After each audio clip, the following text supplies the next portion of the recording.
Bonjour Julia de Funès. Philosophe, c'est un mot trop pompeux, un titre trop pompeux, mais enfin en tout cas j'ai fait des études de philosophie et j'ai fait un DESS en ressources humaines. J'ai écrit plusieurs ouvrages sur l'entreprise, dont le dernier, coécrit avec Nicolas Bouzou et édité aux éditions de l'Observatoire, où on dénonce certaines façons de faire dans l'entreprise qui tournent à l'absurdie.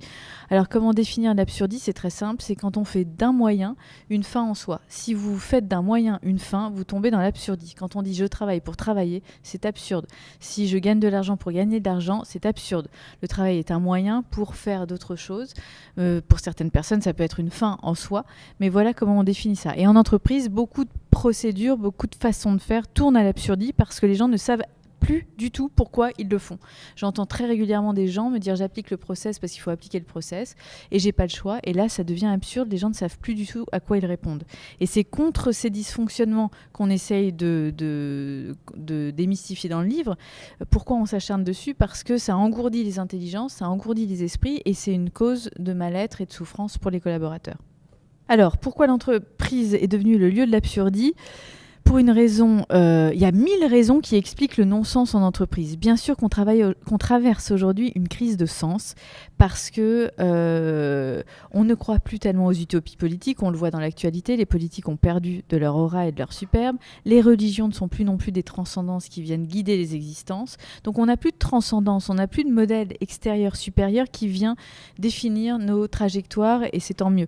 Mais le sens incombe du coup à l'individu seul. C'est à lui de trouver le sens de son existence. C'est d'autant plus difficile aujourd'hui dans l'entreprise que les entreprises sont prises dans une course économique. Le marché est darwinien. Si une entreprise n'innove pas, ne crée pas, elle disparaît. C'est automatique. Seuls les meilleurs résistent. Mais cette performance économique qui justifie l'existence des entreprises ne suffit pas à justifier les fonctions et à donner du sens aux collaborateurs dans leur métier. Je dis métier, mais j'ai envie de dire fonction. On parle beaucoup plus de fonction aujourd'hui que de métier. Ça veut bien dire que le sens a disparu même du métier. Quand on rencontre quelqu'un qui nous dit je suis coordinateur de flux transverse, on ne peut pas savoir exactement ce qu'il fait. Ça veut dire que le sens n'est pas inscrit dans son métier, dans sa fonction. Donc c'est un petit maillon dans un engrenage beaucoup plus global. C'est pour ça que les gens ont beaucoup de mal à trouver le sens de leur fonction. Bien sûr, leur métier est utile, c'est pas une question d'utilité, mais se réveiller tous les matins en se disant je suis coordinateur de flux transverse, par exemple, ça pose une question de sens. Pourquoi, encore une fois, donc je disais, il y a une chute des transcendances qui explique le manque de sens. Le sens nous est plus donné de l'extérieur, c'est à nous de le trouver. Deuxièmement, les métiers se sont technicisés. C'est pour ça qu'ils ont de moins en moins de sens, au sens ce sont des techniques. Or, une technique, c'est toujours un moyen, c'est jamais une fin en soi. Quand on apprend une technique pour faire quelque chose, on apprend le moyen de le faire. Mais si j'apprends une technique pour jouer au piano, je peux jouer du classique, du jazz, de la variété. Le moyen, le solfège n'est pas une fin en soi. Et les métiers, dans cette exigence économique, se sont technicisés à outrance. C'est pour ça qu'ils ont de moins en moins de sens, parce que ce sont de plus en plus des techniques. Et voilà pourquoi on tombe dans l'absurdie. Donc il ne s'agit pas pour Nicolas ni moi dans le livre de critiquer les managers ou les patrons en disant ils ne nous donnent pas de sens, parce qu'on voit à quel point c'est difficile aujourd'hui de donner du sens. Et troisième facteur qui explique aussi cette crise de sens, c'est qu'aujourd'hui, le sens du travail est en train de changer.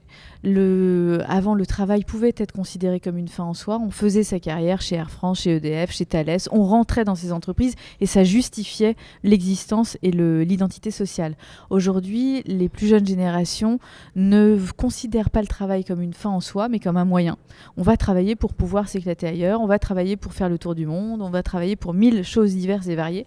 Donc on voit très bien que le travail devient simplement un outil et pas nécessairement une fin en soi. C'est pour ça que la question du sens est d'autant plus prégnante, d'autant plus exigeante aujourd'hui pour les collaborateurs.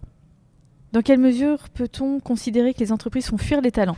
Oui, c'est le sous-titre de notre livre, Comment les entreprises font fuir les meilleurs. C'est pas à entendre au sens élitiste. On ne dit pas que les entreprises font fuir les plus diplômés, c'est pas du tout le sujet. Mais on dit une chose très simple, de bon sens, c'est que les moins bons restent toujours dans l'entreprise. Donc ceux-là, ils ne bougent pas, c'est pas eux qui vont partir, ce sont toujours les meilleurs qui partent. Et pourquoi ils partent? Parce qu'ils se sentent en général restreints dans leur champ, ils manquent d'autonomie, ils manquent de sens. sens. Le sens, c'est ce que je vais définir ce soir en conférence, donc je ne vais pas le définir ici, et puis je l'ai défini dans l'ouvrage, donc autant lire le livre. Mais ils manquent d'autonomie, c'est-à-dire qu'ils sont pris dans un carcan, dans des procédures qui les étouffent et qui les empêchent d'agir. Or, pour agir, il faut 3 ingrédients très simples, et c'est ce sur quoi l'entreprise ne mise pas toujours. 1, il faut valoriser le risque. Si on ne prend pas de risque, on n'est pas dans de l'action véritable, on est sur du pilote automatique. Donc il faut penser le risque pas nécessairement comme une menace, mais également comme une opportunité, comme un risque à prendre. C'est ça l'intelligence d'action. Agir, c'est prendre un risque, c'est parier sur l'inconnu, c'est savoir jouer avec les aléas et avec les contingences. Deuxièmement, pour agir véritablement, être autonome, il faut poser la question du sens.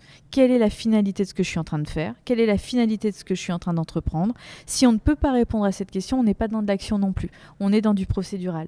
Et enfin, 3e ingrédient pour agir, être autonome, être actif et être acteur de sa vie professionnelle, il faut la confiance. La confiance, c'est une tarte à la crème en entreprise aujourd'hui. Elle est affichée sur toutes les vitrines éthiques, les chartes éthiques. Mais la confiance est une logique particulière que je vais définir aussi ce soir et que je définis dans le livre, mais c'est une prise de risque aussi.